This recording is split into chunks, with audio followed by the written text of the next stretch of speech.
कृष्ण कृष्ण हरे हरे कृष्ण कृष्ण कृष्ण कृष्ण हरे हरे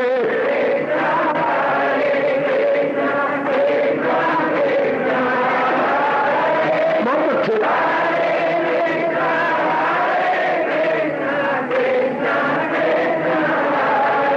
अब अपनी शहंशाह की आज आरती बड़े प्रेम और श्रद्धा से उतारे।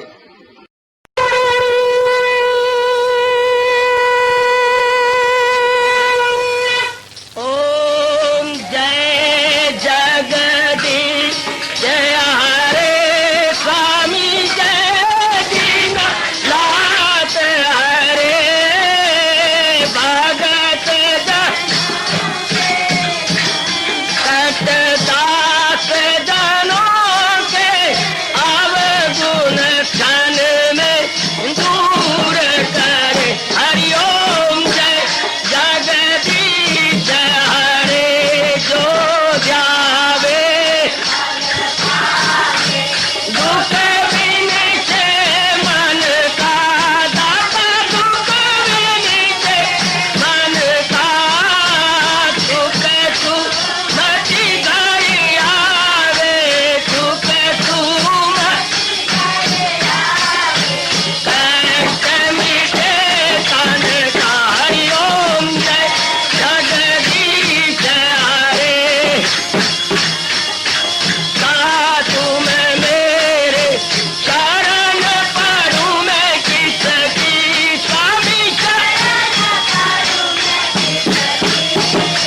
तुम बिन और न दूजा प्रभु बिन और न हाथ करूं मैं जिसकी। हरिओम जय जगदीश हरे तुम पूरन परमात्म तुम अंतर्यामी स्वामी तुम अंतर्यामी पार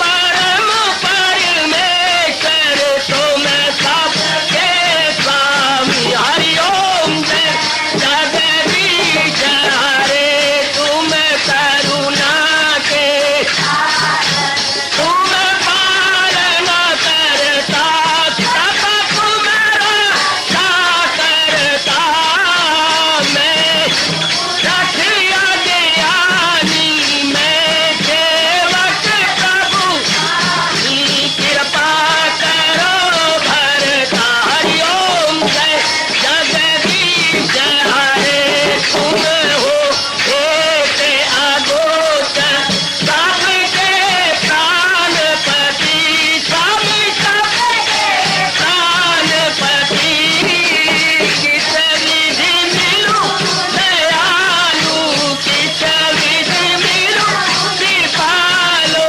तुमको मैं तुम। हरिओम जय जगदीश हरे दीना बंधो ठाकुर तुम मेरे स्वामी रक्षक तुम मेरे अपने हाथ उठाओ अपनी शरण लगाओ द्वार पड़ा मैं तेरे। हरिओम जय जगदीश हरे विजय विकार पाप हरो देवा स्वामी कष्ट हरो देवा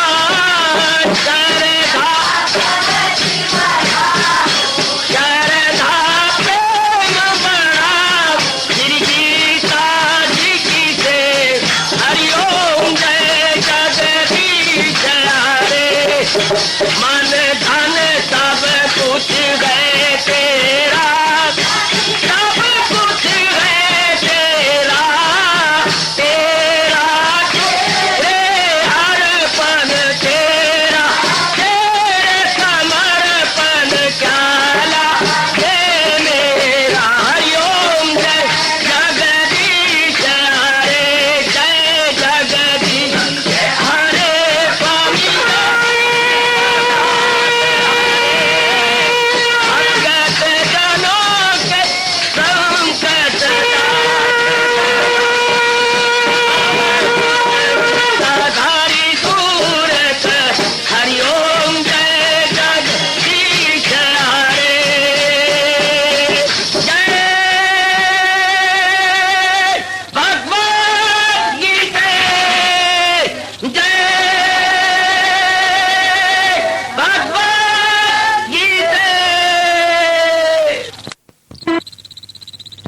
भवन्तु सुखिनः सर्वे सन्तु निरामयाः सर्वे भद्राणि पश्यन्तु मा कश्चित् दुर्भाग् भवेत्। हरि ओम शांति शांति शांति। ओम प्रभु इसलिए भगवान कृष्ण की जगत गुरु भगवान कृष्ण महाराज की। हाँ जी, आओ मेरे साथ शामिल। दोनों हाथ जोड़ते हुए देखो बच्चे, दोनों हाथ जोड़कर भगवान जी के श्री चरणों को जरा निहारिए। ओम नमो भगवते वासुदेव। प्रभु ओम नमो भगवते वासुदेव। प्रभु ओम नमो भगवते वासुदेवाय।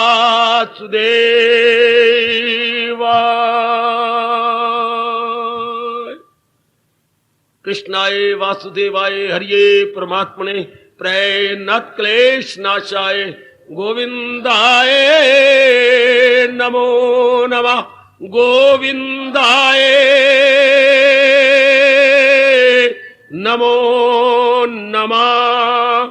वसुदेव सुतम देवम कंसचानूरमर्दनम देवकी परमानंदम कृष्ण वंदे जगत गुरुम। कृष्ण वंदे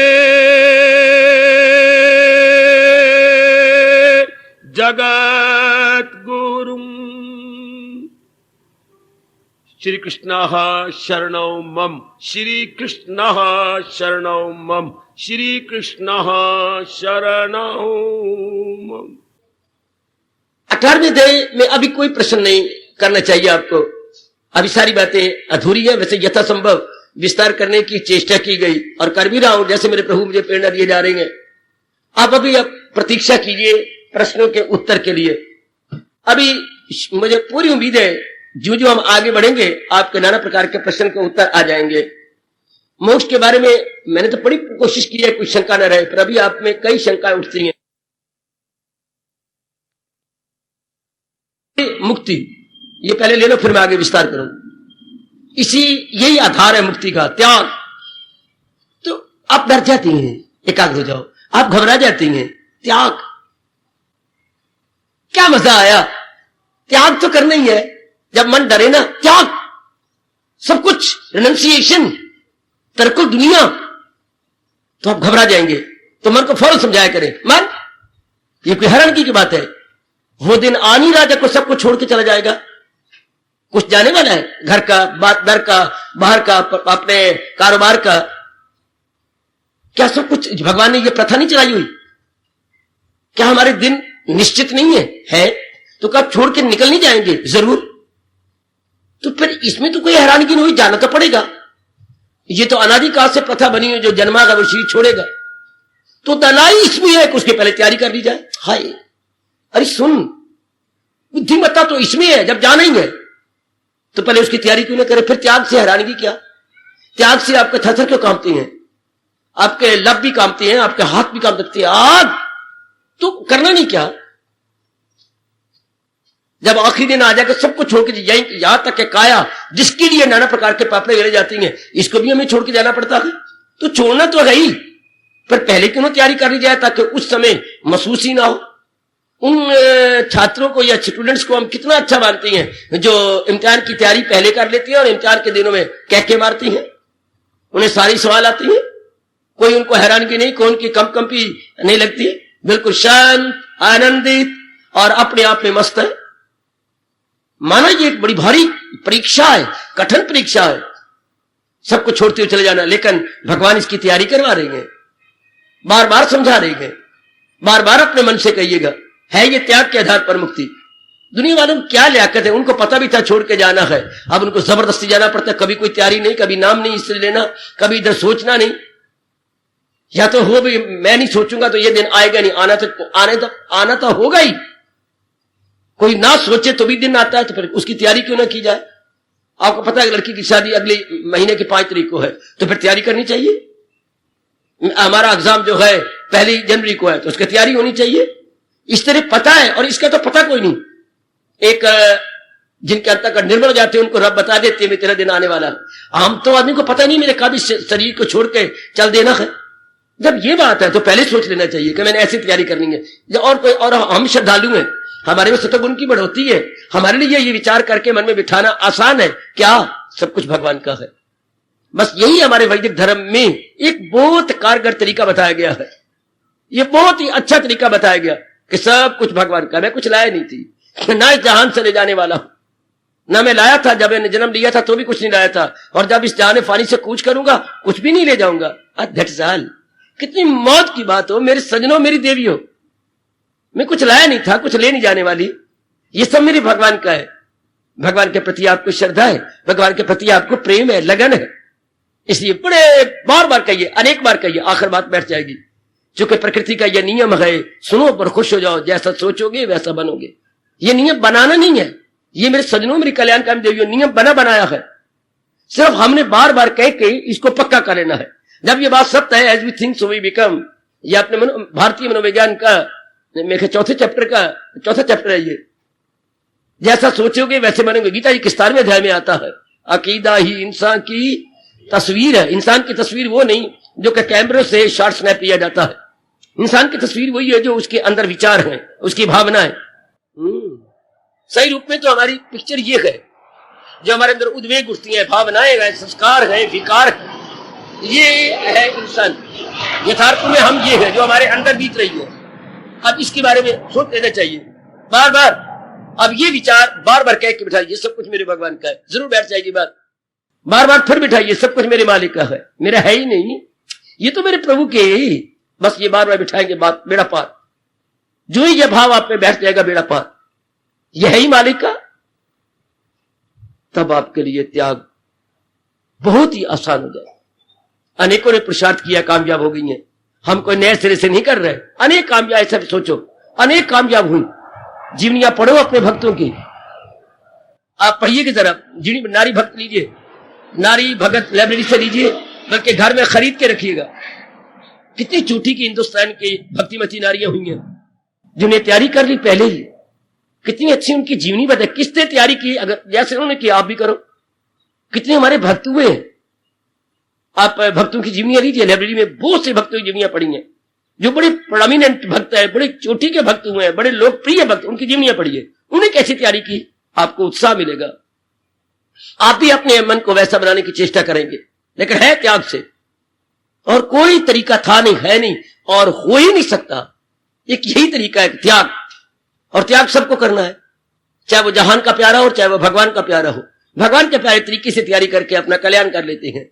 जहान के प्यारे तैयारी करते नहीं, इसलिए उनको बार बार जन्म लेना पड़ता है, उनमें संस्कार रह जाते हैं, उनमें कामनाएं रह जाती है, इच्छाएं रह जाती हैं, इसलिए उनको बार बार आना पड़ता है। आप लोग पहले ही तैयारी कर रहे, कोई ऐसे पुण्य है आपके कि मेरे महाराज जी आपको तैयारी करवा रहे हैं, इसलिए हैरान न होया करे, घबराया ना करे मेरी देवी। आपका मन माना नर्म है, लेकिन अब इसको मजबूत बनाना होगा, इसको सख्त करना होगा। हमारे वेद भगवान की शुरुआत यहीं से होती है, ना अयम आत्मा बालिहीन लभ्या। जो भगवान को अनुभव करना चाहती हैं, आत्मा को अनुभव करना चाहती हैं, वो क्या कमजोर दिल से अनुभव नहीं कर पाएंगे। ना मैंने ना, अयम मैंने ये, आत्मा मैंने परमात्मा, ना अयम आत्मा बालिहीन, जिनका बल कमजोर है, बुद्धि का, मन का जिन कमजोर है, जो वो नहीं प्राप्त कर सकेंगे। इसलिए मन विचार से, विवेक से, वैराग से इसे परिपक्व करना होगा। ना अयम आत्मा बलहीनेन लभ्या, जो बल से खाली है वो नहीं लगेंगे इसके पीछे। इसलिए अपना बल विवेक वैराग से मजबूत कर लीजिएगा। ये तो मैंने करना ही है, ऐसा भाव बना लो मेरी देवी, ये तो मैंने करना ही है ये त्याग से। भगवान विस्तार करते जाएंगे, हम विस्तार लेंगे, लेकिन है सारी बात त्याग पर। और मनुष्य का ये भी कोई बात नहीं, त्याग तो करना ही होगा। और फिर कौन सा दिन है जब आप त्याग नहीं करते? मैं तो कहता हूं कोई दिन बताइए क्या नहीं त्याग करते, प्यारी से प्यारी वस्तु का त्याग करते हैं। आपको पतिदेव बहुत प्यारे हैं, क्या कुछ घंटों का त्याग नहीं करते आप? कितने घंटे के लिए आप घर से ऑफ रहते हैं? आपको श्रीमती बहुत अच्छी लगती है, आई अप्रिशिएट, लेकिन कितने घंटों का वियोग रहता है? आप कमाने जाती हैं, रात्रि को कितने घंटे का वियोग हो जाता है? आपको प्यारा धन लगता है, खून पसीना कमाई, लेकिन एक दिन में आप कितना खर्च कर जाते हैं? ना खर्च किया करें, नहीं बात नहीं बनेगी। खर्च करने का मतलब त्याग करते हैं आप, तब कुछ पाते हैं। कुछ घंटे आप वियुक्त रहती हैं, डिपॉल्टेड, तब आप अपने कुछ ले पाते हैं। अपनी रोजी चला रही है, अपनी जीविका चला रही है। अब देखिए कितना त्याग, आपका बेटा कितना प्यारा है, आपके 2 बेटे थे, कितना आपने त्याग किया, कहां से कहां भेज दिया, कितना दूर आपने इसे वियोग किया। शाबाश, कुछ मिलता ही नहीं बिना त्याग के। आप अपने आयु का त्याग कर रहे गए, प्यार का त्याग कर रहे गए, धन का त्याग कर रहे गए, समय का त्याग करती हैं। क्या नहीं त्यागते आप। बेटी आपको बड़ी प्यारी थी, हमेशा के लिए आपने छोड़ दी। परमात्मा तो पग पग पे हमें त्याग का उपदेश दे रहा है। अगर आप एकांत में बैठकर फुर्सत की घड़ियों में बार बार सोचें तो कोई फकीर आता है, उसको दान देती हैं, उसको भोजन देती हैं। आए दिन त्योहार आते हैं, आप कितना यह त्याग करती हैं। अभी आपने कितनी शुभ प्रथाएं चला रही हैं, लंगर चला रहे हैं, कितना भारी आप त्याग कर रहे हैं। कोई काम ही नहीं चलता। आपकी बसों पर हजारों रुपया खर्च होता है। 1 महीने की मरम्मत किसी से पूछो, इतनी बसों की कितनी मरम्मत बैठती है। मेरे ख्याल आपकी 2 नहीं 5 उंगलियां मुंह में जाएंगी। कितना भारी खर्चा इनकी मरम्मत, बाकी छोड़ो मरम्मत कितना खर्चा। तो ये कौन दे रहा? आप ही दे रही है। किसने किस तरीके से भगवान चला रहे हैं। हर जगह जहां भी देखा जाए त्याग। यही भगवान ने कहा, त्याग से फौरन त्यागात शांति अनंतरम, 12वें अध्याय में। जब जीव त्याग करना जानता है वहीं से शांति मिल जाती है। तो कोई दिन भी खाली नहीं जा रहा। भगवान किस न किस तरीके से त्याग करवाई जा रहे हैं, त्याग के ट्रेने दिए जा रहे हैं। एक दिन में कहा कितने त्याग है। कोई फकीर आ रहा है, कोई मांगने वाला आ रहा है, कोई मेहमान आ रहा है, कोई लड़की आ रही है, उसको देना होता है। देने का मतलब त्याग करना होता है। मेहमान आ गया, उसके लिए भी त्याग करना पड़ेगा। समय का त्याग, अपनी रोटी का त्याग, अन्न का त्याग, कितना कुछ करना पड़ता है आपको। तो पहली सोचनी भगवान ने नियम ये बना, छोड़ो छोड़ो छोड़ो और पक्का कर लो, इससे पेश करके सबको छोड़ के जाना होगा। हाय, स्वभाव बना रहे भगवान जी हमारा, त्याग का स्वभाव। कुछ घंटों का त्याग, कुछ दिनों का त्याग, कुछ धन का त्याग, हाँ, समय का त्याग आपको कुर्बानी करनी पड़ती है। ये देख लीजिएगा, अभी आप कुछ घर को आपको कितना अच्छा लगता है, चोर ना आ जाए, ये ना आ जाए, घर में बैठी रहती हैं, मुन्नी को बैठा कर जाती हैं। अभी देख लो, कुछ घंटे त्याग करके आई हैं, 2-3 घंटे तो जरूर लग जाएंगे आपको आने जाने वापस पहुंचने में। बिना त्याग के कुछ मिलते ही नहीं। भगवान ने नियम ही ऐसा बनाया हुआ, बिना त्याग के नहीं। और फिर एक बात और है, भगवान ने नियम है, मैं और आप इसमें क्या कर सकते हैं। जो वस्तु जितनी मूल्यवान होगी उसके लिए उतनी ज्यादा कुर्बानी करनी पड़ती। More the valuable more the sacrifice. अब ये नियम है, मैं और आप क्या कर सकते हैं। जितनी वस्तु मूल्यवान है, भगवान से बढ़ के मूल्यवान तो कोई भी नहीं। भगवान खुद अपने मुंह से कहती है, हाय रब्बा, आहा, महाराज जी अपने मुंह से शर्म का बुर्का उतार कर, शर्म का पर्दा पर फेंकते हुए कहती है, जहां उनको मिलने से आए यकीन कि दौलत कोई उनसे बढ़कर नहीं। इतना स्पष्ट बात कह दी। भगवान से बढ़कर मूल्यवान था नहीं, है नहीं, होगा नहीं। तो उनके लिए फिर त्याग भी तो उतना ज्यादा करना पड़ेगा, बहुत ज्यादा त्याग करना पड़ेगा, बहुत ज्यादा। मैट्रिक के लिए थोड़ा त्याग, बीए के लिए उससे ज्यादा, एमए के लिए उससे ज्यादा, पीएचडी के लिए उससे भी ज्यादा। जितनी आप चीज मूल्यवान लेंगे उतना ज्यादा त्याग। शाबाश शाबाश शाबाश। उतना और भी त्याग। आप कमले बनती हैं, हाँ, धियों को देना चाहिए अपने स्टैंडर्ड से नीचे, बहू को लेना चाहिए अपने स्टैंडर्ड से ऊंचा। आप गलती कर जाते हैं। आप अपनी लड़की को देना चाहते हैं स्टैंडर्ड जिनका बहुत ऊंचा हो, तो फिर जितना उनका ऊंचा है जनाब, इतना आपको त्याग भी करना पड़ेगा। संसार की सब चीजें गिन गिन के उनको देनी पड़ेंगी, क्योंकि उनके सतार के मुताबिक आपके अपने सतार को खींच के जाना पड़ेगा। इसे सियाने कहते अगर शांति से रहना है, लड़की को अपने नियत घर से दो, और लड़के को देना है तो अपने से ऊंचे घर को दो। लेकिन उल्टा पुल्टा फिर देख के तो मरना पड़ता है कि नहीं। लोग फिर अगर आपका बाबल चाहता है कि मैं ऊंचे घराने में लड़की दूं, तो बाबल को बाबल फिर जिस घराने में दे रहा उसके मुताबिक अपने आप को भी चढ़ा, वरना वो नक पे मक्खी नहीं बैठने देंगे। तो भाई जो वस्तु जितनी कीमती होगी उतना त्याग करना पड़ेगा। भगवान से बढ़कर कोई कीमती नहीं, मुक्ति से बढ़कर कोई वस्तु कीमती नहीं। इसके लिए त्याग भी, और त्याग भी क्या, जो छोड़ जाना उसका त्याग। दुनिया वाले नहीं छोड़ जाते। मेरे ख्याल मेरे भाई बैठे होंगे जिन्होंने मुझसे ये पूछा था, आप त्याग त्याग के उपदेश देती हैं, तो मेरे बुजुर्गवार आप ठीक फरमाते हैं, तो क्या सब कुछ छोड़ करके नहीं जाना? जाना तो है, तो फिर ये असल बात नहीं कि पहले तैयारी कर ले। इतनी सी बात ही उनके मन में बैठ गई है। जनाब रोज आती है, सिर नीवा न करो, मैं देख रहा हूं, आपको आशीर्वाद दे रहा हूं। इतनी सा प्रश्न ही उनको खा गया है। बस वो चिढ़ के मुझसे बोल रहे थे, मैंने बुरा नहीं मनाया, बुरा ना मनाना, मेरे बुजुर्गों में बुरा नहीं मनाया, बुरा ना मनाऊं तो मैं कभी प्रचारक ही न बनूं, मुझे बहुत कुछ सहना पड़ता। हंस हंस के सहता हूं, मेरी झोली इसलिए लंबी है कि मैं सब कुछ अपनी झोली में ले लूं। भगवान ने मुझे सहनशीलता बहुत दे रखी है। तो ये पूरे आप त्याग त्याग कभी जीते रहती हैं। आपने यूं बोला था ना, हाँ मैंने तो बुरा नहीं बनाया, आप बुरा बना रहे कि मैंने ऐसा क्यों बोला। और मैंने आपको कहा था त्याग के बिना कोई बात ही नहीं बनती, आपको हर पग पे त्याग करना पड़ता है। और फिर वो दिन भी आ रहा है, सब कुछ त्याग करके जाना होगा। तो पहले तैयारी क्यों ना कर ली जाए। ये तो क्या त्याग करना ही नहीं, त्याग तो करना है। जबरदस्ती छोड़ेंगे, ओए ओए ओए ओए, बहुत बुरा हाल, आगामी जन्म ही बुरा। और पहले ट्रेनिंग ले ली होगी, अच्छा मेरे मालिक, अच्छा मेरे प्रभु, मैं तैयार हूं मेरे मालिक। कितने भगवान खुश और आपका मन कितना मार्ग के संग लगा रहेगा। वरना उन पदार्थों के संग मेरी पत्नी क्या बनेगा, मैं तो जा रही पर मेरे बच्चों का क्या बनेगा। अभी मैंने एक लड़की का ब्याह कर चाहती है, आपकी क्या अवस्था बनती है, आपके मन की क्या दशा बनती है। जैसे कोई जमूर से आपके चमड़ी को खींच रहा हो, कितना बुरा हाल होता है।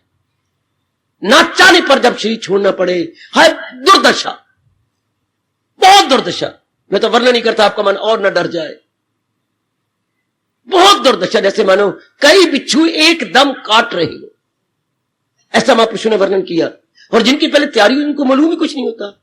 जो पहले तैयार हो चुके हैं, मन को बनाते थे जाना है और है मेरे मालिक का, चाहे मेरे भगवान जी अभी ले ले, अभी ले ले, कभी ले ले, मैं तैयार हूं, शाबाश, मैं तैयार हूं, अभी ले ले, कभी ले ले, मैं तैयार हूं। तैयार ना भी तैयार कर, तो रब ने कोई दिन लगाने तैयारी करी है तो बिगड़ बजा कहना कि तैयार हो जा मैं आ रहा हूं, बिल्कुल भी नहीं। जब टाइम हमारा खत्म होना फौरन, डेथ कीप्स नो कैलेंडर। हमारे घरों में तो कैलेंडर है, पर डेथ ने कोई कैलेंडर ही रखा हुआ, उसको पता है, फौरन आके पकड़ ली। लियाकत की बात है, पहले तैयारी कर ले। रात को सोती बार भी सोच लिया करो कि ये मौत की निशानी है। सोना क्या है, उस आखिरी दिन की निशानी है, आखिरी दिन की याद है। इसी तरह हम सो जाएंगे, अपनी सुध बुध कुछ नहीं होती, बिल्कुल अपने बारे में हम कुछ नहीं जानते। सिर्फ फर्क इतना है कि हमारे इस वक्त श्वास चलती हैं, उस वक्त श्वास नहीं चल रहे होंगे। रोज चेतावनी देता है कौन, जो है रात्रि को काल, कि भाई यार इसी तरह तुमने लेट जाना है, दाई बाई करवट या फ्लैट, हमने लेट जाना है। तो हर रात्रि को तैयारी है, डर रहने करो। त्याग के बिना तो कुछ भी नहीं होगा, त्याग के बिना कुछ चीज प्राप्त ही नहीं करते। आपने जो कुछ भी किया है प्राप्त किया है। कितनी सेहत गवा के आप मां बनती हो, कितनी सेहत गवा के, कितना भारी त्याग, औरत का बहुत त्याग माना जाता है। किसी के वंश को चलाना कितना त्याग, सेहत गई, खुशी गई, रातों की नींद गई, तब कहीं आप मां बनती हैं। फिर आगे धन का चूरा, खासकर आजकल ठीक कहा किसी ने, ये कितना भारी त्याग है। सोने दी एट गल्ले, नरदा बच्चा पल्ले, बिल्कुल ठीक। आजकल कितना भारी खर्चा है एक बच्चे को पैरों पर नहीं, उसकी शादी तक खर्च करने में कितना त्याग है। गहने तक आप बेच देती हो, फिर बच्चा पढ़ जाए। मेरे बच्चे को कोई मुझे ये ना कहे कि इन्होंने धूमधाम से शादी नहीं की, क्या हो गया मेरे मुकद्दर में, मैं सोना और मैं ले लूंगी, अभी तो ये मेरा सोना ले करके जो कमी है ना 20,000 की, ये पूरी कर लो। शाबाश, कितना भारी। चाहे उसकी बहू आके पूछे या ना पूछे, चाहे वो कदर करे या ना करे, फिर भी मां बेकदरी करवा के रो के यही कहती है, वे बेकदरिया तूने मेरी कदर ना जानी, पर तेरी जीवे जवानी। हाय रब्बा मेरा, भगवान का तख्त हिलता होगा जब मां दुख पाके भी अपने बच्चे को आशीष दे रही है। ओ बेकदरिया तूने कदर ना जानी, पर तेरी जीवे जवानी। हाय कितना भारी त्याग है मेरे सजनों, पर तेरी जीवे जवानी, तू जिंदा रहो, तू खुश रहो, मुझे तो तंग किया ही है। बहू भी तंग करती है, फिर आशीर्वाद देती हो, आखिर तो मेरी पुत्र वधू है, शायद दोनों सुखी रहो, मैं बदवा नहीं दे सकती, मुझे तंग कर लो बेशक, पर तुम सुखी रहो। ऐसा तो बेटी बड़ा त्याग है। आओ खुशी से त्याग करने का तरीका सीख ले। ये मन को समझाते हुए मन छोड़ तो जाना ही है, पता नहीं किस वक्त क्या वो काल बैल आ जाए। जैसे कोई पता नहीं, अपने घर में बाहर काल बैल लगा रखी है तो कोई पता नहीं, कोई आधी रात को बजा दे, कोई दोपहर को बजा दे, कोई पता नहीं काल बैल बजा दे। वो भी काल बैल है, वो अंग्रेजी का शब्द है, ये भी काल बैल है, ये हिंदी का शब्द है। काल मैंने धर्मराज, मैं काल कह रहा हूं बच्चे, वो अंग्रेजी को होगा काल बैल। कोई पुकार रहा है, कोई बाहर खड़ा है आपका इंतजार करता है, ये काल बैल है। भगवान के किसी वक्त भी आ जाए तैयार, बड़े दानाक है वो जो काल के लिए तैयार, बहुत काल खुद ही हंस पड़ता है, इसको मैं क्या लूं, ये तो पहले तैयारी की थी किए बैठा, कहीं तो इसका मन उलझा हुआ नहीं, कोई वासना कामना इसके अंदर नहीं है। तो ये तरीका भगवान से सीखो। मन अगर चीची कहते मैंने छोड़ना तो है ही, कोई नई बात है, वो नहीं छोड़ के जा रहे, वो नहीं गए, कहीं अर्थी आपने देखी, कुछ ले गए, शरीर सारा था पथराया हुआ। इसलिए बाखुशी भगवान से सीख लो। जिस भगवान ने आपको जन्म दिया है, अपनी सृष्टि में भेजा है और आपको आयु भी दी है, नाना प्रकार के प्राणी पदार्थ आपकी इच्छा के अनुसार प्रयोग के लिए आपको प्रदान किए और आप कंज्यूमर बन के उनको कंज्यूम भी करते जाएंगे। गुड। अब हम सीखें क्या इसको छोड़ा कैसे जाए। कोई दिन होते हैं पकड़ने के, कोई दिन होते हैं इनकी छोड़ने की तैयारी करने के। जैसे आप हॉस्टल में गई थी या गए थे कितने शौक से, अब कोई दिन होते ले भी अब इम्तिहान आ गया, अब मैं सबको छोड़ छुड़ा के हॉस्टल को चला जाऊंगा। हर जगह ऐसे होता है। कहीं तो घर में के अंदर कितनी इज्जत मान पाई, अब घर की रानी, घर का हमारा आपका लख्त जिगर, आपके नैन, क्या वही लड़की आपको छोड़ देती भी है। लड़की को छोड़ना पड़ता है, क्या प्रथा है भगवान की बनाया हुआ है। आप इतना पाल सम के सबको छोके क्या करना पड़ता है कि नहीं, अपने माँ बाप को, अपने भाभीियों को, अपनी भाइयों को, अपने गली मोहल्ले वालों को, अपनी सखी सहेलियों को, सबको छोड़ करके, सबको कहीं से ध्वनि आती है तो आखिर रोना पड़ता है। लेकिन प्रथा तो यही है, आखिर जाना पड़ा, आखिर जाना, सिर्फ बहू को नहीं, लड़की को नहीं, इस जीव को भी आखिर जाना पड़ा। सबको छोड़ छुड़ा कर इस जहान से जाना पड़ा। आप फिर तैयारी करें। लियाकत ये है कि हम इसकी तैयारी करें। जब ये दिन आना है तो हम इसके लिए जुटे, लगे, बढ़े। जब हमें लड़की की शादी करनी है, लड़के की, तो मकान तैयारी करो, उसके मकान में कोई बनाओ, कोई उसके लिए अलग समय पैदा करो। तो लियाकत ये होती है। इस तरह ये हमारी लियाकत है। किसी के देश की लियाकत ये होती है कि अपने आप को मजबूत बनाता है कि कल फलां कंट्री मेरे पर हमला कर दे, कल फलां मेरे पर हमला कर दे तो मैं फिर क्या करूंगा। अपनी फौज बढ़ाता है, अपने असला बढ़ाता है कि अगर हो गया तो हम डट के मुकाबला करेंगे। इसी तरह हमारे देश के अंदर क्या, हर बड़े बड़े नगरों में ये ग्रेनरी स्टोर बने हुए हैं, अनाज के बड़े बड़े स्टोर बने हुए हैं।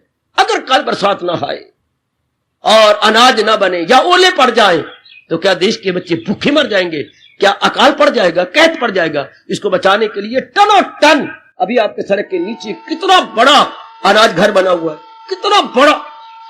इससे जगह जगह बनाते, स्टेशन को नजदीक है, फौरन गाड़ियां भर भर के, जहां कमी हो जाएगी फौरन भेज देंगे। देख लीजिए, पहले प्रबंध दाना कौन, जो आने वाली किसी भी कठिनाई का मुकाबला पहले कर ले। उस मुकाबला करने की तैयारी पहले दानाव से कहती है। सबसे बड़ा दाना वो जो मुसीबत आने से पहले उसकी तैयारी कर चुका है। दूसरे दर्जे का दाना वो जो मुसीबत आने पर सोच लेता है। नालायक और महामूर्ख वो का जो तकलीफ आने पर घुटने टेक देता। ये 3 प्रकार के मनुष्य बताए गए। उत्तम वो जो मुसीबत आने से पहले तैयारी कर ले, अच्छा। मध्यम वो जो मुसीबत आने पर तैयारी करे, मुसीबत पहले सोचे लगे। और आप में से दाना वो जो पहले तैयारी कर रहेंगे, अगर ऐसा हो गया तो हम ऐसा कर लेंगे। और वर्स्ट पॉसिबल मैन वो है कौन, जो मुसीबत आने पर बस घबरा जाते हैं, कुछ भी नहीं कर सकते। तो आप तो बेस्ट हैं, सबसे अच्छी है, उत्तम है। मेरे प्रभु आपको पहले ही तैयारी करवा रहे हैं। आना तो वो दिन है। कबूतर मूर्ख होता है, बिल्ली की म्याऊं सुन करके अपनी आंखें यूं समझता हुआ बंद कर लेता है कि मैंने आंखें बंद कर ली, वो बिल्ली नहीं बंद कर ली होगी। ऐसा तो नहीं होता। बिल्ली तो आंखें दबोच लेती है, खा जाती है उस बेचारे को। संसारी आदमी मामूर्ख है, लोगों को मरता हुआ देख भी रह गए, अपनी तैयारी नहीं करते। छोड़ो परे, जब वक्त आएगा वेखी जाएगी। वक्त नहीं आएगा, वक्त हो जाएगा। वो बिल्ली की तरह काल तो पकड़ लेगा, उस वक्त तैयारी नहीं होती। दानाग है वो जो पहले तैयारी कर लेती हैं, और जो इसकी तैयारी कर लेती, उन्हें बाखुशी जीने का ढंग भी आ जाता। फिर जितने दिन वो बाखुशी जी भी लेती है, उन्हें मेरे भगवान की तरीका बता देती है। जीना यह तो बाखुशी कैसी जिया जाए, अपने आप को बाखुशी कैसी रखा जाए, ये भी भगवान की बड़ी कृपा। मेरे सज्जनों, वो मेरी कल्याणकाल में देवियों, जो जीव पहले जान लेते हैं कि हमने इस प्रकार बाखुशी जीना है, हमने इस प्रकार अपनी खुशी से अपनी जिंदगी के दिन गुजार देने गए। बहुत दानाग है वो, बहुत ही दानाग है। घबराया न करो, मैं तो आपके चेहरे को गुलाब के फूल की तरह देखने आया हूं। आपकी मुरझाहट को दूर करने के लिए तो गीता है। गीता की शुरुआत कहां से गए? अर्जुन के गम को दूर करने के लिए। यही गीता की शुरुआत है। गम हमेशा के लिए कैसा जाए, अर्जुन को तो बहाना बना, इसलिए गीता है। गम की जड़ें कैसे कटे, अब ये देखा करें गीता है किस लिए? गम की जड़ें काटने के लिए, दुख की जड़ें काटने के लिए। और गम 3 प्रकार के होते हैं, आदि, व्याधि, उपाधि। क्या मतलब? शारीरिक, मानसिक, सामाजिक। आदि बोलते हैं मानसिक रोगों को, व्याधि बोलते हैं शरीर के रोगों को, उपाधि बोलते हैं समाज के रोगों को। मुझे समझ लो एक एक बात। और चौथे प्रकार का दुख को नहीं होता है, शारीरिक जी, मानसिक जी और सामाजिक। ये 3 प्रकार के दुखों की जड़ें काटने के लिए भगवान का उपदेश है। एक हमें नमूने के तौर पर इंसान दिखाया गया जिसका नाम अर्जुन है, जो शरीर से भी दुखी, मन से भी दुखी और सामने समाज से भी दुखी। तीनों प्रकार के दुख उसके सामने है। रोग क्या? दुख रोग। दुख रोग को दूर करने के लिए भगवान का ये उपदेश है कि ये दुख ना चाहे काल कभी क्यों ना हो। आहा, भगवान ने कैसे अर्जुन को 5-6 श्लोक सुनाए और बार बार कहा जो ये अम्र लाजम है और ना गजीर, तो फिर किस लिए है तू? या तो ये टल जाए, टलना भी नहीं, ये आना है, तो फिर गम किस बात का? अंग्रेजों ने यहीं से नकल करके अपना फ्रेज बना लिया, that which can not be cured must be endured. पढ़ा था बेटी कभी? नहीं तो आए मेरे से सुन ले। That which can not be cured, जिसका कोई इलाज ही नहीं है, can not be cured must be endured. उसको सहन करो, छाती पर भगवान का नाम लेकर या छाती पर अपना हाथ मारकर। क्या मैं सहन, जब इलाज ही कोई नहीं, देन आई मस्ट एंड्योर, मैं बर्दाश्त करूंगी, वरना क्या होगा? आत्महत्या करने का जी जाएगा। अगर ऐसे समय कोई नहीं सहनशीलता से काम लेता तो फिर क्या करेंगे? मरोगे, आपका मन टूट जाएगा। जी कर क्या करेंगे जब दिल ही टूट गया? तो सहन कीजिएगा। That which can not be cured must be endured. भगवान ने बार बार कहा जो ये अम्र लाजम है और ना गजीर, जब ये जरूरी नियम है, अनिवार्य नियम है, हाँ, तो फिर क्यों रोता है, फिर क्यों चलाता है? एक मां अपनी छाती कुट रही, अपने जांघों को लाल कर दिया, अपने मुंह को थप्पड़ मार मार लड़का की डेथ हो गई, अचानक शी छूट गया, रोई पिटी। अब सियाने एक आया, मां मैं भी तेरे साथ रोता हूं, और जैसे तू मुंह तोड़ रही है मैं भी यूं तोड़ूंगा, अपने ये करूंगा, अपने ये पिटूंगा। हाँ, हमारे सारों के पिटने से काका जिंदा हो जाएगा है। हम सारे पिटने को तैयार है, अपने शरीर को लहूलुहान कर देंगे। क्या कहा हमारा काका? नहीं, फिर हमारा रोना ही फजूल है। अगर रो रो के उससे जिंदा नहीं होना, फिर क्या रोना? अब उस वक्त तो मां शायद नहीं समझेगी। अगर यही बात पहले पक्की की होती तो बात बन जाती।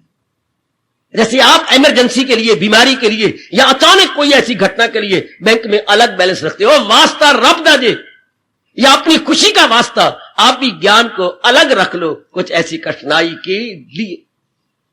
जब ऐसी विषम परिस्थिति आ जाए, आपके पास क्या साधन है? आप अपने आप को कैसे आराम और चैन से रखेंगे? मेरे सज्जनों, वो मेरी कल्याण का निकाल, कुछ हो सकता, कुछ भी हो सकता है, मैं मुंह से नहीं कहना चाहता, शायद आप सुनना भी ना चाहे, तो उसके लिए तैयारी है। जैसे आपने कुछ रुपया रखा हुआ है, अचानक कोई बीमारी आ गई, कुछ हो जाता है, एक्सीडेंट हो जाता है, या मकान कुछ छत खराब हो जाती है या कोलैप्स हो जाती है, तो क्या करेंगे? तो आपने 8, 10, 20 हजार रुपया अलग रखा, ये खर्चा नहीं करना, this is for reserve for emergency. तो कोई विचार भी तो इमरजेंसी के लिए रख लो, वो इमरजेंसी के लिए, चीजों के लिए है। और मन कल न गिरे, मन चिल्लाए नहीं, पेट ना उठे, क्यों? कल कोई उल्ट-पुल्ट घटना हो सकती है, कल कोई लड़की ब्याह गई है, कोई उल्ट-पुल्ट बात हो सकती है, श्रीमान जी दफ्तर गए हैं, कोई उल्ट-पुल्ट बात हो सकती है, हाँ, तो बीमार रहती है, कल कुछ हो सकता है। तो कोई ऐसा ज्ञान का धन अपने पास रख लो। अगर कोई ऐसी बात हो, हम अपने आप को टिका पाए। ये भगवान जी बताने जा रहे हैं, ये मेरे प्रभु अपने श्रीमुख से बताती हैं। गीता इसलिए है कि इंसान हर हाल में प्रसन्न रहे। मैं तो बड़ी हैरानगी होती है, हर हाल में, हर परिस्थिति में, हर एनवायरमेंट में, हर सराउंडिंग में है, हर एटमॉस्फेयर में वो प्रसन्न रहे। गीता सिखाती है ये। भगवान ये नहीं कहते कि तुम अपने वातावरण बदलो, भगवान ये नहीं कहते तुम घर को जैसा भी है चलने दो, वातावरण जैसा भी आज बदल जाएगा, कल फिर बिगड़ेगा, फिर उसको ठीक करेंगे, फिर बिगड़ेगा, इसी में रह जाएंगे। भगवान कहते हैं वातावरण को ना बदलो, मां बाप को ना बदलो, बहन भाई को ना बदलो, पतिदेव को ना बदलो, अपने को बदल लो। आए खाए, मैंने कई बार आपको कहा गीता सब्जेक्टिव जाती है, गीता ऑब्जेक्टिव नहीं। सर्दी के बाहर आ जाती है, हाँ, जोर की सर्दी, दांत से दांत बजता है। हम सर्दी को गालियां नहीं देते, पहाड़ों को गालियां नहीं देते, शीत लहर की मां बहन को गालियां नहीं देते। शीत लहर चलती है कितना, हम अपना प्रबंध करती हैं। है अपना। पहले 2 स्वेटरें, फिर 3 स्वेटरें, इससे भी ज्यादा सर्दी और शरीर कांपता है। हां, फिर कोट पहनती है, अपना प्रबंध करती हैं। सवेरे की 4 बजे सत्संग होता है, मैं देखता हूं, हाँ कुछ कोई ओढ़ उड़ के आना जरूर है, पर अपना प्रबंध करते, चाहे शीत लहर चले चाहे कुछ भी चले, अपना प्रबंध। इसी तरह दानव लोग है जो प्रकृति के साथ लड़ाई नहीं करते, अपना प्रबंध करते, समाज के साथ लड़ाई नहीं करते, अपना प्रबंध। भगवान चाहते यही कि तुम अपना प्रबंध करो, दूसरों पर हमारे बस की बात नहीं है, प्रकृति पर हमारे बस की बात नहीं है, हम अपना प्रबंध करें, अपने मन को अंदर ले चले। और मैं एक ही बार श्लोक, ऐसे ऐसे श्लोक तो भगवान को, मेरी बेवकूफी ऐसा कहना भी, फिर अपने भावों को प्रकट कर रहा हूं, भगवान को अनेक बार कहना चाहिए था, पर एक बार कह के चुप कर जाते हैं। जैसे मैं ये बताता हूं तरीका है, वेदों में लिखे हुए, कभी पढ़ा आपने ये श्लोक दूसरे अध्याय में, है वेदों में लिखे हुए 3 गुण, तू बाला हो इनसे, न रख इनकी धुन, रख इस दाद का और न हासिल का गम। ये सारी बातें कैसे बने हो, मैं आत्मा में सदाकत पे जाऊं, सब तरीका बता दिया। ये 3 गुणों वाली दुनिया है, जहां मुतजाद यानी द्वंद है, सुख दुख हानि लाभ मान अपार योग योग जन्म मरण, ये सारा है। जो चीज प्राप्त है वो चली जाती है, जो अप्राप्त है उसकी इच्छा उठती है, जो प्राप्त है वो चली जाती है, जो नहीं मिली उसको प्राप्त करने की बेताबी होती है, बेचैनी होती है। वो भगवान कहते हैं कमलिया छोड़ पड़े, कब तक करेगा, जो एक चीज नहीं प्राप्त कर वो भी चली जाएगी, अच्छा फिर जो है वो भी नहीं रहनी, वो छोड़ पड़े। द्वंद आज हमारे अनुकूल है, कल नहीं अनुकूल, किसी को सर्दी भावे, किसी को गर्मी भावे। अब रब कहां तक करे, कभी गर्मी, कभी सर्दी, कभी पतझड़, कभी आपका हिम ऋतु चलेगी, बर्फ गिरेगी, कभी कुछ 6 ऋतु है, कभी घर में संयोग वियोग, कभी घर में सेहत, कभी बीमारी, ये चक्कर चलेगा। फिर क्या करें, परिस्थितियां कहां तक ठीक करेंगे? हमारे में इतनी शक्ति कहां है कि हम परिस्थितियों को, एनवायरमेंट को, एटमोस्फियर को ठीक करें? अपने क्यों ना ठीक कर ले। सर्दी में तो 4 महीने रहना है, डट के रहेगी, डट के, 4 नहीं तो 3 महीने तो डट के रहेगी, दिसंबर जनवरी फरवरी, तो डट के रहेगी, तो हम मुकाबला कर ले। प्राप्त और मन एक उधर भागता है जो प्राप्त नहीं है, अप्राप्त है। 2 शब्द अपनी राष्ट्रभाषा कर लो, प्राप्त और जो अभी प्राप्त नहीं है, still to be attained, attained objects and still to be attained. 2 तरह मन भागता है, प्राप्त की ओर और अप्राप्त की ओर। अब आप जैसे जीवन में कल्याण करना है, भगवान क्या कहना चाहते हैं, यज्ञ दान तप इस भाव से करना है कि जो प्राप्त है वो मेरे प्रभु की अमानत है। अब आप फरमाइए, जो वस्तुएं हमें प्राप्त है, उपलब्ध हो चुकी है, जो हमारे कब्जे में या पोजेशन में है, जी वो तो है ही, लेकिन मैं इनका मालिक नहीं, स्वामित्व में मेरा नहीं है, मैं इनका ओनरशिप मेरी नहीं है, प्रोप्राइटरशिप मेरी नहीं है, ये तो मेरे प्रभु की, मेरे भगवान कृष्ण की देन है, ये तो मेरे मालिक की देन है। और फिर अप्राप्त जो वस्तु है जिनकी मन मांगता है, हाँ उनकी चाहना ना हो, आपके जैसे जिन्हें अपना कल्याण करना है, ये नुक्ता पकड़ लीजिए। प्राप्त वस्तुओं पे अपना अधिकार ना हो और अप्राप्त वस्तुओं की ओर मन ना जाए, तो जीव क्या रहेगा, अपने आप में बाहर नहीं जाएगा, कुत्ते की तरह थक के नहीं खाएगा। मैं इस अनमोल पॉइंट का लाभ उठा रहा हूं, आप सब कल्याणकामी है, आप भी लाभ उठाने की पूरी चेष्टा कीजिएगा, यथासंभव मेरी कल्याणकामी देवी हो, पुरुषार्थ कीजिए कि मैं भी लाभ उठाऊं अपने भगवान के अत्यंत कल्याणकारिणी वाणी का। जो वस्तु मिल चुकी है वो मेरी नहीं, वो मेरे भगवान की अमानत है, और जो नहीं मिली मुझे तमन्ना ही नहीं है, मैं चाहता ही नहीं, तो मन पूर्ण रूप में अपने आप में रहेगा, मन बाहरमुखी नहीं होगा, मन अंतर्मुखी हो जाएगा। और याद रखिए, अंतर्मुखी सदा सुखी और बाहरमुखी सदा दुखी, यह मेरे महापुरुषों ने निर्णय करके बताया। जो पूर्णपेन अंतर्मुखी हो जाते हैं, शांत और आनंदित हो जाते हैं, और जिनका मन भूल भुलैयों ने उन्हें बार मुक्ता में डाले हुए हैं, उदास हताश और निराश होते हैं। मन भले ही उनको सोच भाग्य दिखाता रहे, पर अपने आप को शांत नहीं पाएंगे, अपने आप को आनंदित नहीं पाएंगे। 98वें अध्याय का श्रवण इसलिए हो रहा है कि हम अपना पूर्ण प्रेम कल्याण करें। मेरी माताएं बेटियां अपना कल्याण कर जाएं। अति सुंदर फरवर है कि ये कर्म भी, यज्ञ दान और तप केवल अपने कल्याण के लिए, कोई कामना रख के नहीं, इच्छा रख के नहीं।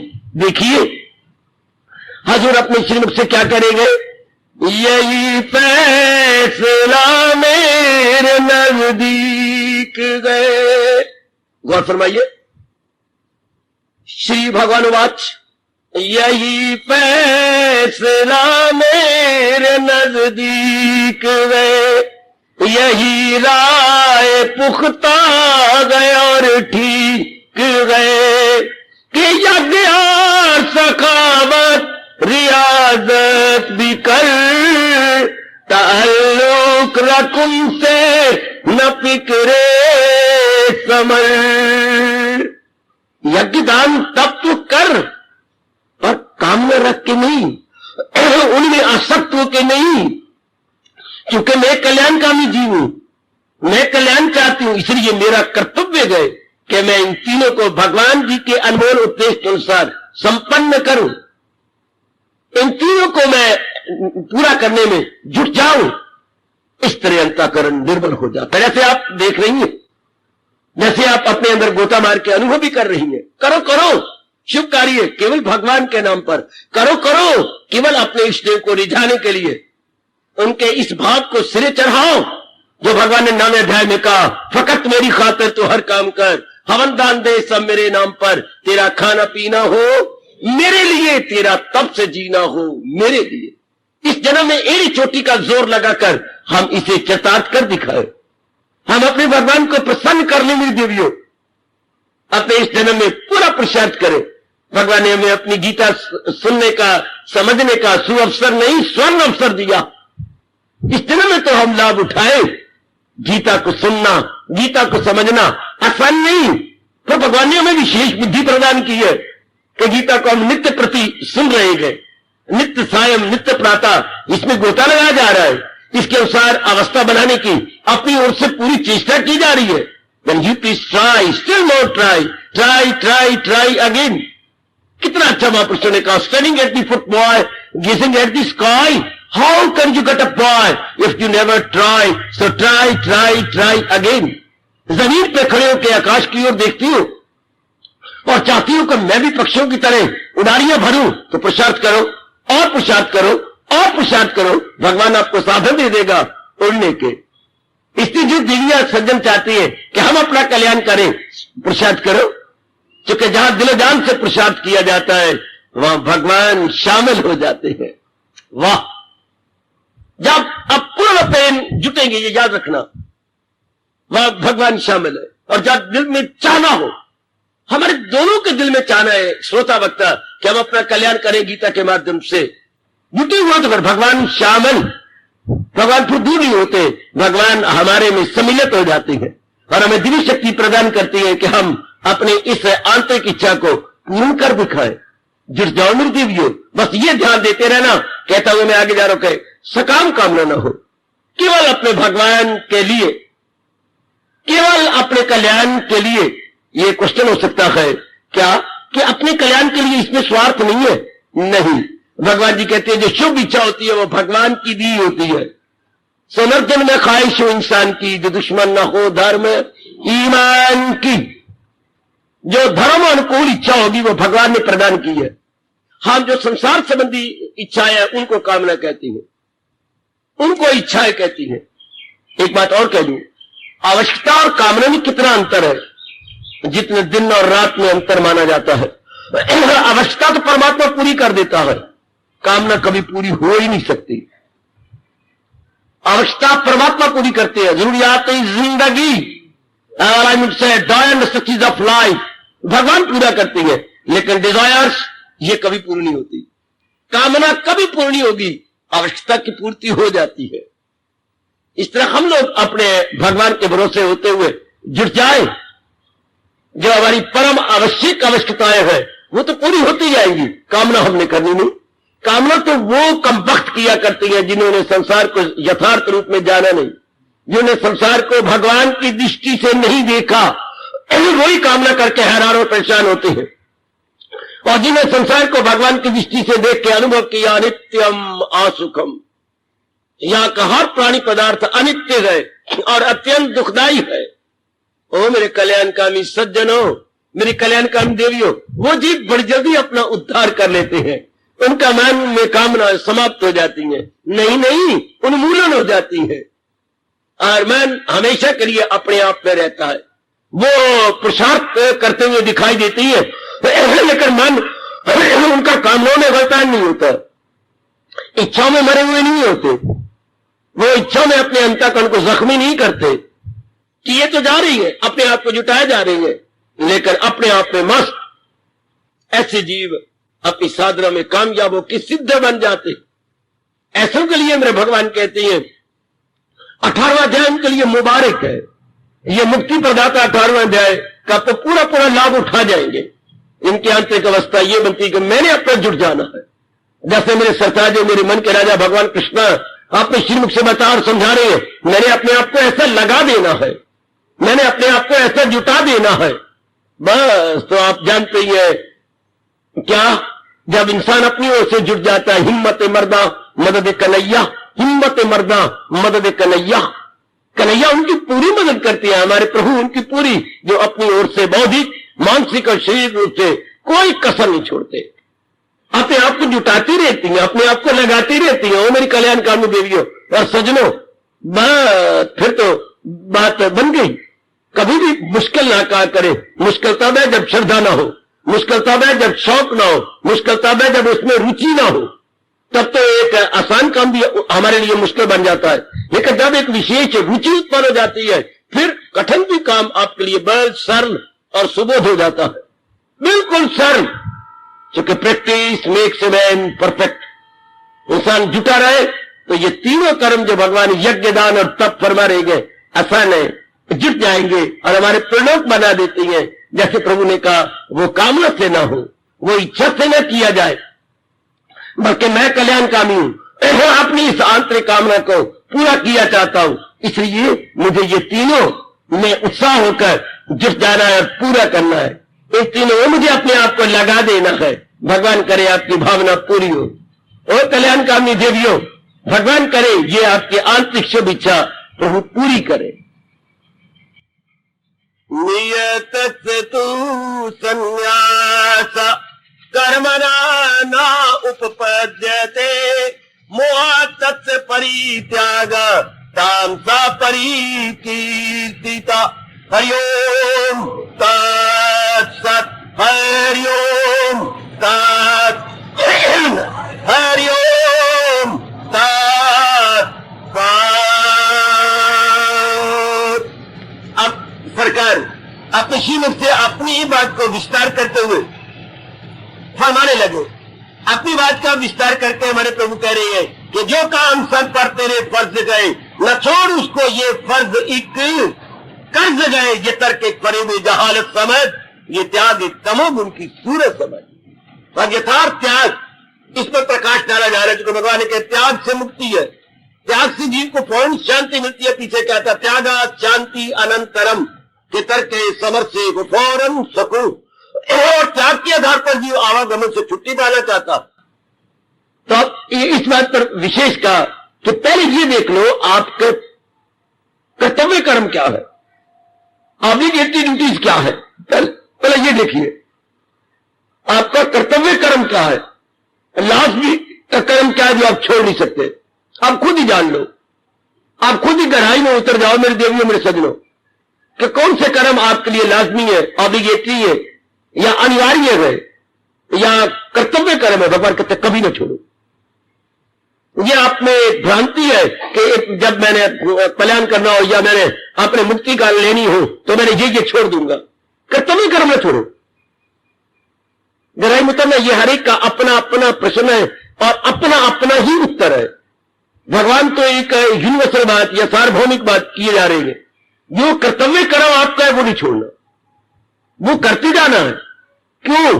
क्योंकि वो फर्ज नहीं, वो कर्ज है, वो पूरा करने से ही उतरेगा।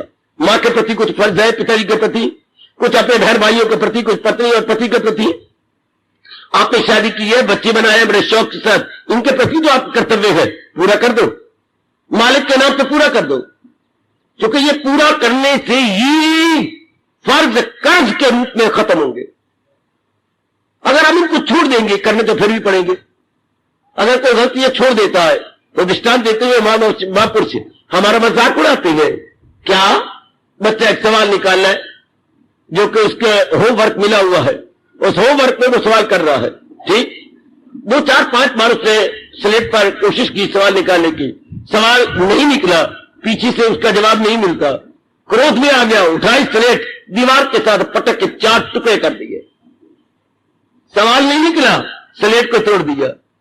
तो क्या स्लेट को तोड़ देने से बात खत्म हो गई? शेर जब मास्टर जी हस्ताक्षर करेंगे और वो जगह खाली पाएंगे, अरे राम, ये तीसरा सवाल मास्टर जी मैंने पूरी कोशिश की निकालने की, नहीं निकला, तो मैंने क्रोध में भरकर अपनी स्लेट की दीवार के साथ मार के टुकड़े किए 4। अरे नालायक, स्लेट को तोड़ दिया। जी हां, सवाल ही निकला। तो सवाल ही तो सवाल निकाले का क्या स्लेट को तोड़ दे? स्लेट तोड़ने से क्या सवाल निकल आएगा, या मैं तुझे छोड़ दूंगा? तेरे धर्म था किसी अपने होशियार के पास जाकर के पता करता कि मेरी सहायता कीजिए, इससे जो कर्तव्य कर्म छोड़ देती है। हाँ, क्या वो छोड़ देने से छोड़े गए? स्लेट तोड़ने से सवाल हल हो गया क्या? नहीं, बल्कि अपनी मूर्खता का परिचय दिया। जो हमारे कर्तव्य कर्म ऋण है, वो मेरी देवियों, क्या वो छोड़ देने से पूरे हो जाएंगे? नहीं, उन्हें तो फिर भी करना पड़ेगा। जो आत्महत्या करके चले जाती है तो कर्तव्य कर्म उनके रह जाती है, तो क्या वो कहे क्या फिर जन्म नहीं मिला? अगर ना जन्म मिले तो बड़ी अच्छी बात है, आत्महत्या करनी चाहिए। उन्हें आत्महत्या करने से पहले 1000 बार सोचना चाहिए, क्या इस तरीके से मेरा छुटकारा हो जाएगा? क्या स्लेट तोड़ने से, हाँ मास्टर जी मुझे मारेंगे नहीं, क्या सवाल निकल आएगा? क्या शरीर की स्लेट तोड़ने से मेरे कर्तव्य कर्म पूरे हो जाएंगे? क्या मुझे दोबारा जन्म में दोबारा स्लेट लेनी पड़ेगी कि नहीं? ओह, अगर ये बात है कि मास्टर जी से मार खाऊंगा, हाँ सवाल भी निकालूंगा, तो स्लेट तोड़ने का मतलब महामूर्खता। कर्तव्य कर्म नहीं छोड़ने, वो तो करनी है। हाँ, करने से ही हमारे कर्जा उतरता है। ये तो कहने की बात है, ये माता जी है, पिताजी हैं, बहन भाई हैं, लेकिन अगर हम भारतीय मनोवैज्ञानिक रूप से देखें तो हम यूं कहेंगे ये हमारे कर्ज लिए गए। मां के रूप में कर्जा, पिताजी के रूप में कर्जा, बहन भाई के रूप में कर्जा, ये हमारे ऋण है। ये तो रिश्ते बने हुए ना ताकि मीठे लगे रहे। जैसे कुनीन के ऊपर शुगर कोट कर दिया जाता है ताकि बच्चे थू ना करें और बड़े प्रेम से चूस के उसके अंदर ले ले। शुगर कोटेड कुनीन, और ये क्या है, मोह कोटेड रिलेशंस। ये सारे मोह कोटेड है, मीठे लगते रहे जरा, अगर इनसे मन उबे नहीं और अपने ऋण उतरते रहे। ये मोह कोटेड है, भगवान ने मोह लगा दिए इनके ऊपर, मां बाप, बहन भाई, पति पत्नी के ऊपर। और एक बात और भी देखिए, जो जो मोह उतरता जाता है तो इनकी मिठास घटती जाती है। वो मां का प्यार कहां रहा, वो पिताजी का प्यार कहां रहा, वो बहन भाइयों का प्यार कहां रहा, वो शादी के कुछ सालों बाद वो पत्नी का प्यार, आदर, मान, सत्कार कहां रहा? नहीं रहता। जो ऋण पूरा होता जाता है वो बात नहीं रहती। जिसके लिए पहले हम तरसा करते थे, हाँ आज वो हमारे लिए साधारण सी बन गई है, बिल्कुल साधारण। लव अफेयर्स में पहले क्या होता है और लव अफेयर में शादी के बाद कितना भारी अंतर आ जाता, वो बात कहां, ये बात कहां? प्रकृति का नियम ही यही है। ये जो ऋण उतरती है तो मन उनसे हटता जाता है, तो मन उनसे उनको विड्रॉ करता है।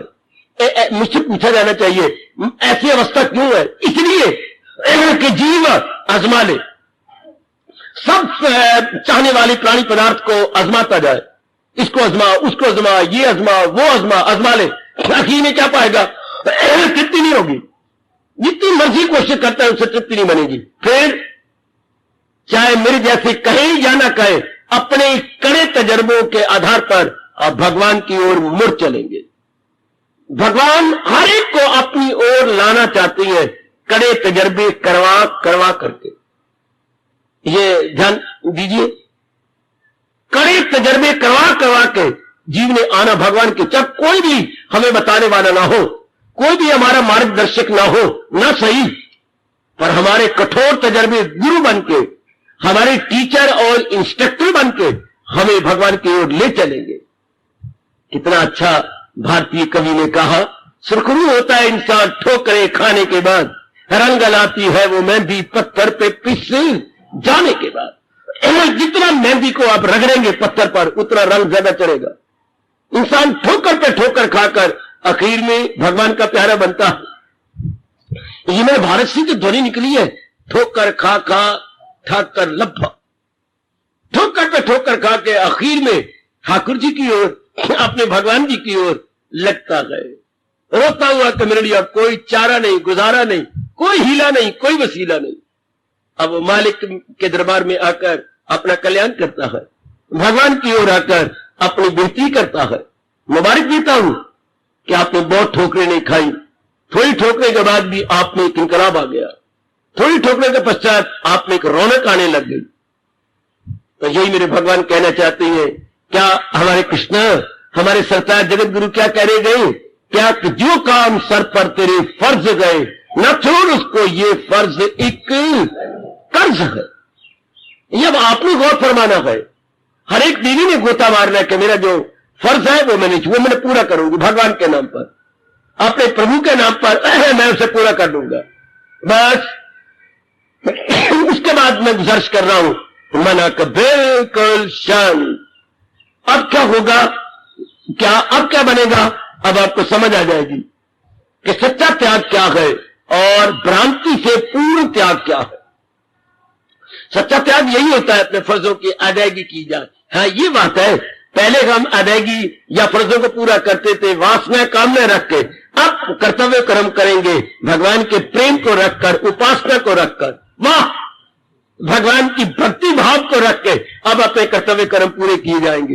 ये बहुत अच्छे, ये बहुत सुंदर, इससे लोक भी बन जाता है, परलोक भी बन जाता है। हम दोनों ही अपने बना लेती हैं जब भगवान को अपना दृष्टिकोण बना लिया जाए। आप आजमा रहिए, भगवान आपको और भी आजमाने का सुअवसर प्रदान करे। और भी आप देखें कि दृष्टिकोण में भगवान हो तो अंतःकरण कितनी जल्दी निर्मल हो जाता है, और दृष्टिकोण में अगर जहान हो तो अंतःकरण में कितनी विक्षेपता, कितनी बेचैनी, कितनी बेकरारी। वो फिर जीव कहीं का नहीं रहता, ना लोक का ना परलोक का। पुरुषार्थ करो मेरे सज्जनों, अपनी ओर से भगवान के नाम पे जुटे जाओ, वरना भगवान कहते हैं अगर कर्तव्य कर्म न किए तो ये त्याग है, ये तमोगुण का त्याग है। ये त्याग एक तमोगुण की सूरत समझ, और तमोगुण क्या करता है, जीव को सुस्त बनाता है। तमोगुण से जीव प्रमादी बन जाता है, दीर्घ सूत्री बन जाता है। तमोगुण से जीव पाप का भागी बन जाता है। तमोगुण जीव को बिल्कुल सुस्त वजूद बना देता है। तो भगवान के तो वो त्याग तो ना हुआ, उल्टा आप और भी खराब हो गए। इसी त्याग के नाम पर अपने आप को हैरान परेशान न करना, अपने कर्तव्य कर्म भगवान के नाम पे किए जाओ, लोक भी बनेगा, परलोक भी बनेगा। यही तो प्रभु ने मैं पाठ पढ़ाया जो मेरे जैसे पक्का करवाएंगे, बार बार दोहराएंगे। तन कामों में मन रहे ध्यान में, तन कामों में मन रहे ध्यान में, पल भी न गुजरेगी असियान में। ये है मेरे कृष्ण का फरमान, ये है हमारे भगवान जी का उपदेश। जुटा जाए जीव, लगा जाए, बस बात बन गई। समझ लो नारी चोले में मेरी देवियों, समझ लो मेरे कल्याणकामी सज्जनों, कि मैंने अपनी बिगड़ी बनानी है। बड़ी मुद्दत होगी आपको गीता सुनते सुनते, 40 वर्ष लगातार आप हर सुबह हर शाम सुनते जा रही गए। अब पूरी चेष्टा ये करो कि अब मैं इसको अपने जीवन में उतार लूं। गीतामयी जीवन जिंदाबाद, गीतामयी जीवन जिंदाबाद। जीवन हो तो गीतामयी बना है, बिल्कुल गीता के अनुसार हम अपने आप को ढालते जाए, अपने आप को बनाते जाए। जहां कहीं अपने में कमी पाए, अपने अंतर्यामी से दिव्य शक्ति मांगे, दिव्य शक्ति के इच्छुक बन जाए। भगवान देती है, चूंकि उन्हें वचन दे रखा है, मेरे पास जिस राह से लोग आए मैं राजी हूं अर्जन मुराद अपनी पाए। तो ये उनका करारा वचन है, करारा वचन है मेरी देवी, बड़ा अच्छा वचन है। आप जहां भी कमी पाओ आप भगवान से मांगो। मैं तो आपसे गुजारिश करूंगा भगवान के इस फरमान को अपनी साधना में मांगा करो। जो भगवान ने कहा मैं सबके जीवों की मुरादें पूरी करता, संसारी रूप में नहीं। आप साधन में कमी हो, मन में कोई कमी हो, इरादे में कमी हो, आपके उठने में कमी हो, आपकी स्फूर्ति में आपको कमी हो, तब भगवान से ये प्रार्थना करो। बाहरी रूप में नहीं मेरी देवी, बाहरी रूप में नहीं मांगना। यथासंभव ये कोशिश कीजिए कि अब मैं परमार्थ बनाने के लिए भगवान के इस अटल वचन को याद किया करूं। जब परमार्थ बनाने की संसार की कोई चीज कमी हो गई या कोई मुकदमा है या बीमारी आ गई या कोई झगड़ा हो गया तो भगवान की आप चाहते जी बात तो ठीक, ये गलत बात होगी। ऐसे छोटे मोटे कामों के लिए भगवान से प्रार्थना करो। उसी तरह है जैसे आप मस्तक का शानदार चांद हो और आप पैरों के साथ बांधे, रोज यूं आप लटकाती हैं, ये एक आपका श्रृंगार में एक अंग माना गया। उसको पैरों के साथ लगाना वो तो यहां लगाने योग्य होता है, मस्तक पर, ललाट पर। जी हां, इसलिए भगवान ने जो वचन दे रखे हैं गीता में वो परमार्थ के लिए कहा करो, स्वार्थ के लिए नहीं। आपने अनुभव भी कर लिया परमार्थ कुछ और है, स्वार्थ कुछ और का और है। इसलिए हम जो कुछ भी करें परमार्थ के लिए करें। और मेरी कल्याणकामी देवी जो कुछ भी मांगे परमार्थ के लिए मांगे, बेड़ा पार हो जाएगा, आपका यहां आना सफल हो जाएगा, मेरा सुनाना सफल हो जाएगा। 18वां अध्याय चल रहा है, जो जीव को मुक्ति प्रदान करता है, जो जीव को छुड़ा देता है कि जो कुछ हमने गलती से अपने अंतःकरण की दुर्दशा की है उसी का सुधार हो जाता है, उसी को हम ठीक कर लेती हैं। देखिए और गोता मारिएगा। फिर मैं कहना चाहता हूं जो आपका कर्तव्य कर्म है वो एक ऋण है। भगवान ने कहा है ये वो हमारा कर्जा है, उतार दो भगवान के नाम पर। ये कहने की बातें हैं, ये माँ है, ये बाप है, ये बहन है, भाई नहीं, ये मेरे इस रूप में मेरे कर्जे गए जिनको हम खूनी रिश्ता मानते हैं, यानी जो हमारे नीरेस्ट और डियरेस्ट है, ये है क्या, ये हमारे ऋण है। हम जो मिले आपस में एक दूसरे का ऋण को चुकाने के लिए, एक दूसरे के जो लायबिलिटीज है, एक दूसरे को लेन देन का संबंध है उसे खत्म करने के लिए, ये हम दोनों मिलिए आदान के लिए, प्रदान के लिए, आदान प्रदान, आदान प्रदान, giving and taking, taking and giving, giving and taking, taking and giving. कब तक? जब तक के कोई कर्जा बाकी रह जाता है तब तक ये गिविंग टेकिंग तब तक चलती रहेगी। जब हमारा लेन देन संबंध खत्म हो जाता है बस फिर जीव भगवान को बहुत अच्छा अवसर देते हैं अपने अंदर में गोता मारने का, एकांत का। सो ये 18वां अध्याय चल रहा है। जो मुक्ति प्रदाता है, मुक्ति प्रदाता ये नहीं कहता कि ये छोड़ दो तो वो छोड़ दो, केवल आंतरिक इच्छा छोड़नी है। जो अनवांटेड इच्छा है वो छोड़ देनी है, संस्कार या विकार है वो छोड़ देने गए, या फजूल के हमारे मन के अंदर संकल्प विकल्प आते हैं वो छोड़ देने गए। या हमें डिस्टिंग्विश करना होगा कि क्या मुझे पकड़ना है और क्या मुझे छोड़ना है। जो बिल्कुल ही गैर जरूरी बातें हैं, गैर जरूरी घाते गए, इनको छोड़ देना होगा। और जो हमें समझती है कि मेरे लिए ऑब्लिगेटरी है, उनको हम भगवान के नाम पे बजा लाएंगे, अपने प्रभु के नाम पर उन्हें पूरा करने की अपनी ओर से पूरी चेष्टा करेंगे। बात बन गई। ये हमारे भगवान कह रही है प्रभु मुझे और भी शक्ति प्रदान करे। मैं 18वां अध्याय जो कि बड़ा कठिन है, समझना बड़ा कठिन, समझाना बड़ा कठिन, आगे अपनाना बड़ा कठिन चुके। जीव की चरम सीमा है विकास की, विकास की ये चरम सीमा, क्या मुक्त हो जाना, भगवान की जात में समा जाना। इसके बाद थ्योरी ऑफ एवोल्यूशन ही खत्म है।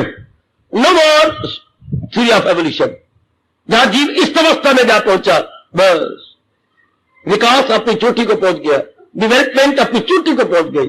जहां जीव ने अपनी बुद्धि और अपने मन का विकास करके बनाने वाले की जात में तलीन होना शुरू कर दिया। बस यही भगवान चाहते हैं कि हम इस तरीके से जिए, हाँ, कि बनाने वाले की जात में तलीन हो जाए।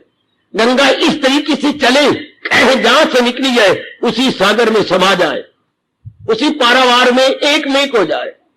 अच्छा, इससे जीव जहां से निकला है वहीं तलीन हो जाए। कैसे? इस तरीके से इरादे ले, विचार करे, इस तरीके से कर्म करे कि अपनी जात में समा जाए, अपने भगवान में एक मेक हो जाए। यही भगवान समझाना चाहते हैं कि अपने कर्तव्य कर्म को न छोड़ो, पहले वो पूरा कर लो, नहीं तो आपको पूरा फिर भी करना पड़ेगा। मैंने फिर कह के आपको पक्का करना चाहता हूं, स्लेट तोड़ने से सवाल खत्म नहीं होगा, सवाल को फिर भी निकालना पड़ेगा मार खा के। स्लेट टूट गई, सवाल तो नहीं खत्म हुआ, शरीर तोड़ दिया, लेकिन जो हमारे कर्ज है वो तो नहीं खत्म हुए, वो तो फिर भी पूरे करने पड़ेंगे। इसलिए अब भी हंस हंस के भगवान के नाम पर अपने फर्ज को, जो कि भगवान कर्ज कह रही है, पूरा करते जाए, ताकि फिर ना इनमें गलतान होना पड़े, फिर ना इनमें हमारे सरखपाई हो और फिर समय न लगे। तब हमारी की साधना क्या निर्विघ्न रूप से होती चली जाएगी। ये जुटे रहेंगे, लगे रहेंगे, जैसे आप जुटे हुए हैं, जैसे आप लगे हुए हैं। तो त्याग का मतलब, त्याग का अर्थ संस्कारों और विकारों को मिटाने का नाम त्याग है, न कि कर्तव्य कर्म को छोड़ना, न कि घर बार को छोड़ के कहीं भाग जाना, कहीं दौड़ जाना। भाग तो गए लेकिन संस्कार साथ गए, विकार भी साथ गए, तो जहां भी आप जाओगे ये फिर संस्कार विकार आपको तंग करेंगे। तो कितना अच्छा होता अपने घर में रहते हुए अपने ऋण को पूरा करके, अपने कर्जों को पूरा करके संस्कारों विकारों को कम करते चले जाते।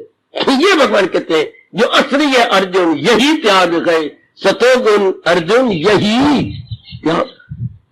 हार्दिक धन्यवाद, हार्दिक आशीर्वाद।